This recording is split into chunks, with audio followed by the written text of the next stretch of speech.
Welcome to Empowered. I'm Elizabeth Naumovski. As Canadians, we all know the name Rogers. We either have a Rogers cell phone plan, Rogers cable, we've worked for Rogers, or have attended a baseball game at the Rogers Centre. My guest is Alexandra Posadzki, Telecom Reporter at the Globe and Mail and author of the book Rogers versus Rogers, a book about the Rogers conflict, and it's on the nonfiction bestseller list in Canada. This book has been the talk of Bay Street and the telecom industry. Alexandra, welcome to Empowered. Thank you so much for having me, Elizabeth. So this book is a fact-checking, old-school journalism story. And while I was reading it, I kept thinking about you, like tiny in a corner, crouched up with a sharp pencil and a notepad, just taking notes. For, every single room had you in it and you heard every discussion. Why did you want to write this book and what was it that drew you to the story? For sure, yeah. So I love that that's the image that you have, because that was certainly my goal in writing the book, is to put the reader in the rooms of power, in all of the key scenes as the drama is unfolding. I decided to write this book because I was the telecom reporter for the Globe and Mail.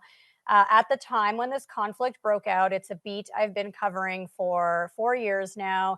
And I kind of found myself in that role just as Rogers was in the midst of this dramatic power struggle. And, to be quite honest, it's very rare in Canada that we see such a dramatic feud within such a affluent, powerful family that controls such a critically important company.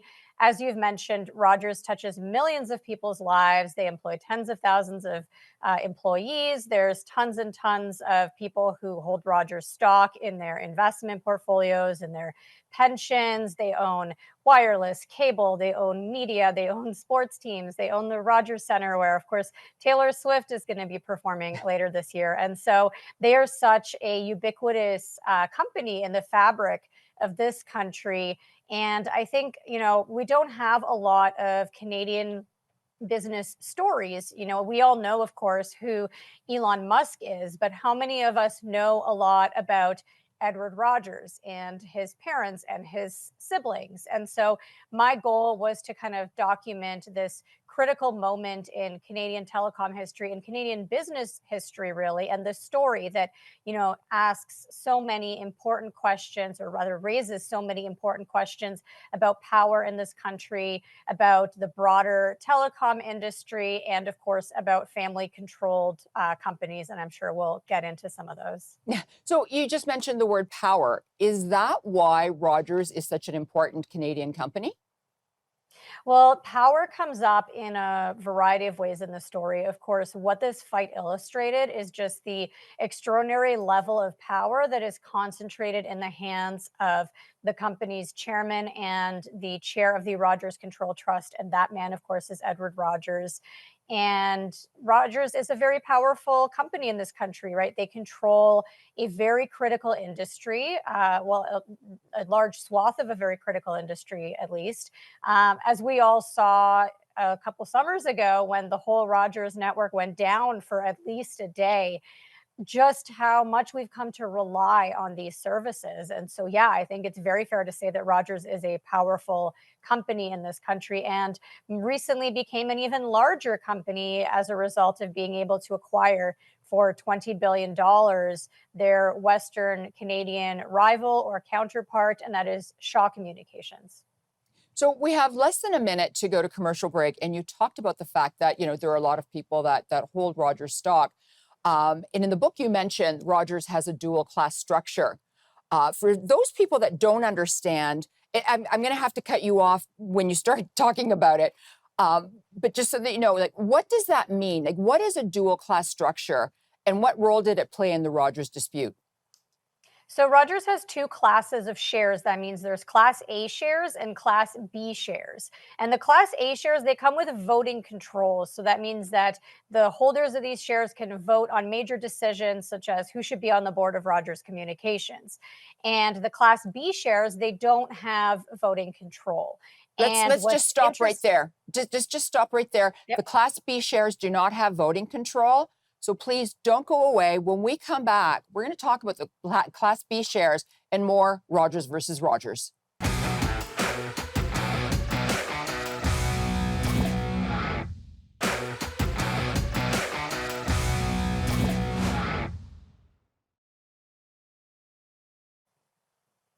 Welcome back to Empowered. I'm Elizabeth Naumovski, and today we're talking about Rogers versus Rogers. Now, Alexandra, before we went to commercial break, we were talking about the dual class share structure, and you were explaining what Class B shares are. Yeah, so the Class B shares, they don't come with any voting rights. So if Rogers decides to change its board, for instance, those Class B shareholders, they'll get invited to a shareholder meeting where they can ask questions, but they won't be able to actually vote on who those directors should be. And in the case of Rogers, more than 97% of the Class A voting shares are actually held within trusts that are controlled by the Rogers family. And so those shares come with 50 votes each, and the Class B shares come with no votes. And those are the widely held shares. So those are the Class B shares are the shares that you might have in your pension or in your mutual fund, or you could own directly as an investor. Whereas the Class A voting shares are generally, the vast majority of them are owned by Rogers family members. So that's interesting. And I'm going to segue to corporate governance. I've been to a lot of different functions. We've had some major functions in Toronto. And, I would talk about the book, and people would say, this is an important book for corporate governance for anybody who wants to be on the board. So why is corporate governance so important? Well, corporate governance, while it might sound like something that's kind of dry to the average person, it's very, very important because corporate governance essentially speaks to how companies are governed and what protocols and processes are in place. And, this essentially dictates the major decisions within corporations that then trickle down to their customers, to other stakeholders, to, the broader telecom, in this case, ecosystem, to the economy at large. And so corporate governance is very, very important. And that's what I try to do through this story, is kind of bring people into the room and show them how Rogers was being governed, and maybe ask some questions about whether this is the right mode of governance.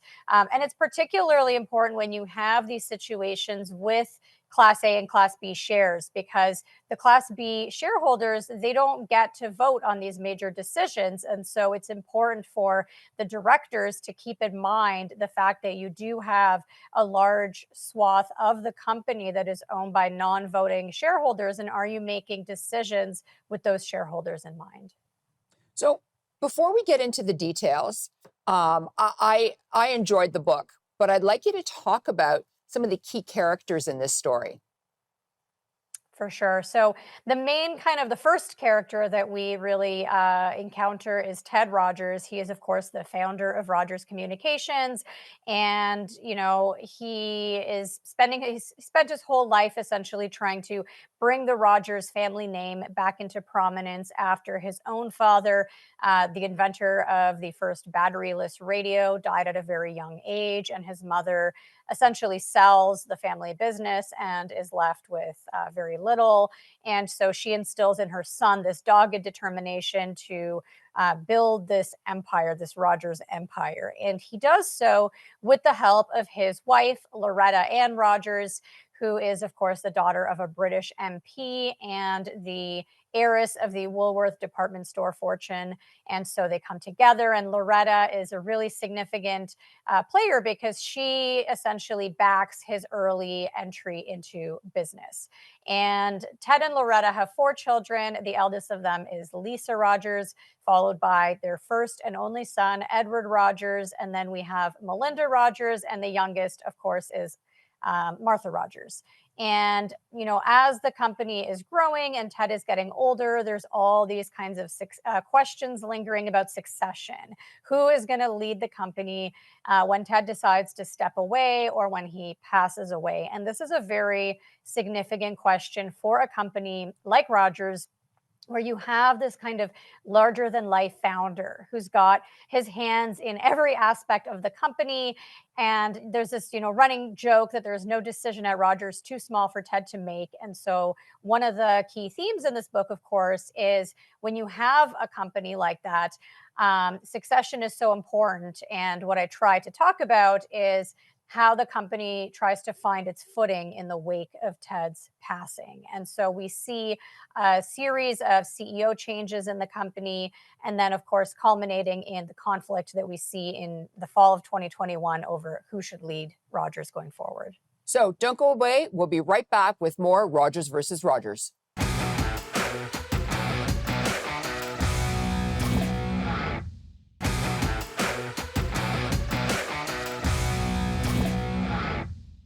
Alexandra, this story is full of twists and turns. So for those who haven't closely followed the coverage, walk us through what happened. Absolutely. So essentially, in the fall of 2021, Rogers is in this unique situation. The CEO of Rogers at the time is a man named Joe Natale, and he's come from TELUS. He's been in the role for a few years now. He's, led the company through this uncertain period of the pandemic, and he's just signed a huge deal, the $20 billion takeover of Shaw Communications Inc. This is the deal of Rogers founder Ted Rogers' dreams. Ted had always wanted to be a truly national cable company. So Joe thinks that things are going pretty well.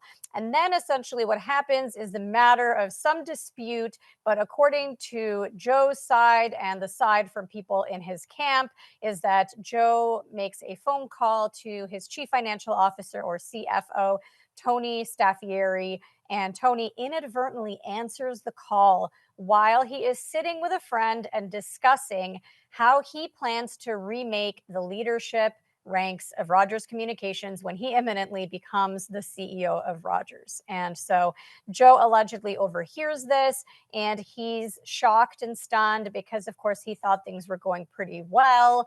And he brings this matter to Chairman Edward Rogers. I should note that the other side of this conflict actually argues that there was no inadvertent phone call or butt dial or butt answer, as it's been described in various ways, but rather that Joe learned of the plot through some other means, such as via monitoring Tony's work phone, his emails, his texts, etc.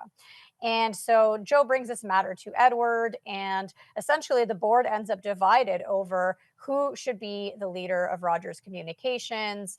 And Edward ultimately moves to replace 5 independent directors who had attempted to oppose his plan.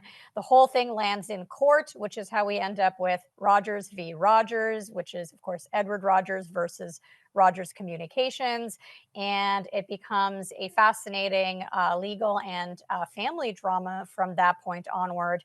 And just to give you guys a little bit of a spoiler, the whole conflict is actually so intense that even the passing of the Rogers family matriarch, Loretta Ann Rogers, cannot reconcile this family.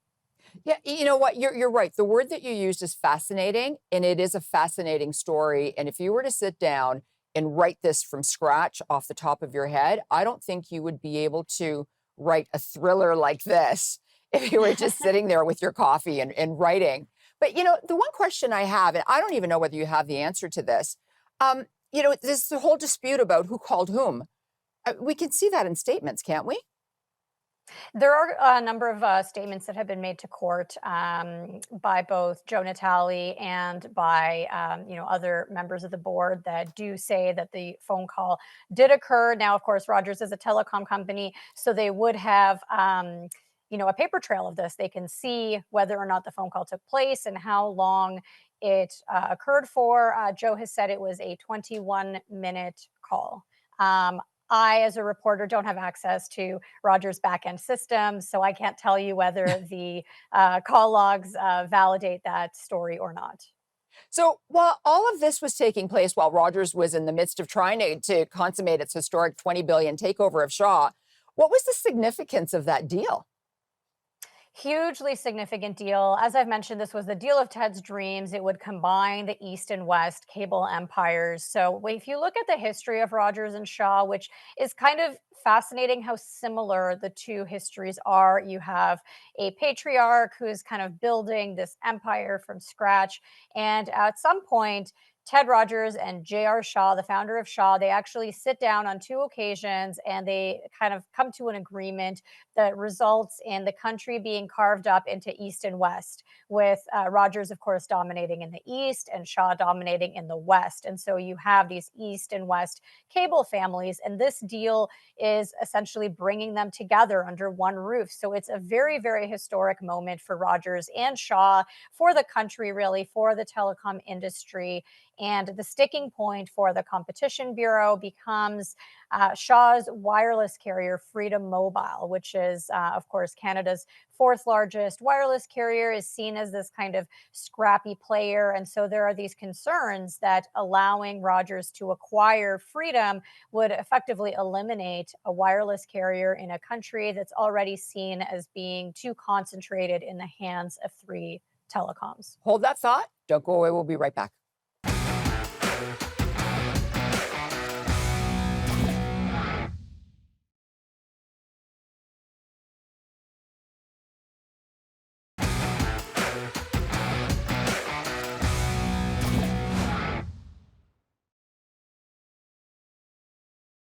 Welcome back to Empowered. I'm Elizabeth Naumovski. My guest is Alexandra Posadzki, telecom reporter at the Globe and Mail, and the author of the book Rogers versus Rogers, a book about the Rogers conflict, and it's on the nonfiction bestseller list in Canada.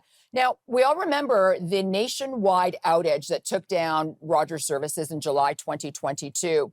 Why did you choose to include that in the book as well? So the thing about the outage is that it came at a very, very inopportune moment for Rogers. Of course, the whole conflict had finally played itself out, and we had a new CEO of Rogers in the seat, Tony Staffieri. And shortly after Tony takes on the job, there's this nationwide outage, which had vast implications across the country. There were emergency alerts about an active shooter that weren't delivered. The weekend concert at the Rogers Center had to get canceled because they couldn't get the doors open. There was just so many reverberations. People couldn't call 911. They couldn't, book appointments, like all kinds of problems. They couldn't work. And of course, this is happening while Rogers is asking the federal government for permission to become an even larger company in charge of even more of the country's critical infrastructure, because, of course, it is awaiting approval to consummate its takeover of Shaw. And I think what's really important about this outage is that it really demonstrates for the reader. I mean, first of all, it's just such an interesting story to tell how much havoc one outage can cause. Of course, the whole Interact system was taken down as well. But it also just really illustrates to the reader why this is such a critical industry and why Rogers is such an important company in our lives. Okay, so a lot of people have compared this story to HBO's Succession. What do you believe? Do you think that it is an accurate comparison? I can certainly see why people have reached for that comparison. Of course, HBO's Succession was airing. The third season of the show was airing at the same time as the Rogers conflict was playing out. And so it was, kind of really top of mind for people. The creator of Succession has said that his show is based on a fictional family. But when you look at Succession narratives broadly, there's a lot of common themes you see. You see sibling rivalries, you see boardroom betrayals, you see backstabbing. These things do happen in a lot of Succession stories. So there are certainly comparisons. Of course, a key difference being the fact that, like I've mentioned, the Roys are a fictional family. Rogers is a very real family. And, there's an anecdote I get into in the book that kind of really draws this comparison closer. And that is when we see a video surface from the actor who plays the Roy family patriarch actually congratulating the chairman of Rogers, Edward Rogers, for his real life succession at Rogers Communications Inc. This is a video that has been purchased as a gift or a prank for Edward via the website Cameo, which is the site you can go on to buy personalized greetings from celebrities for friends and family. And for me, it's at that moment that kind of the walls between fiction and reality just come crashing down. So just quickly, we have less than a minute, 30 seconds. What were some of the challenges that you faced while writing the book? Well, of course, the family was not keen to sit down and talk to me about the conflict that they were in. They had all signed on to the standstill agreement that prohibited them from disparaging one another in the press. And many other people around the story were also very hesitant to talk. I did manage to speak to over 120 people for the book. The vast majority of them, however, spoke only on the condition that their identities remain confidential. And so that's always a challenge. And then, of course, the whole thing was playing out while we were still awaiting final approval for the Shaw deal. And so you couldn't really write the final chapter until that deal closed, which it has since done. Thank you so much, Alexandra. Thank you for having me. This has been great. It has. Because I live in Toronto and it's a very intimate city, it made me think. I was at Channel 47 Cable 4, now called Omni Television, when Rogers took it over. I hosted my two previous shows on Rogers Cable 10. I either knew a few of the people mentioned in the book personally or have read a lot about them in the papers. Rogers versus Rogers became intimate to me. Everyone wants to be rich, but with that comes a price and a lot of scrutiny. Your values, your actions, and your every moves become public, more so for the wrong reasons than the right. But the number one takeaway from Rogers versus Rogers is that it's a story about family and business. Rich or not, you need a good will and a well thought out succession plan. I'm Elizabeth Naumovski, and I'm here to empower you and make frugality fashionable. Thanks for watching. Bye for now.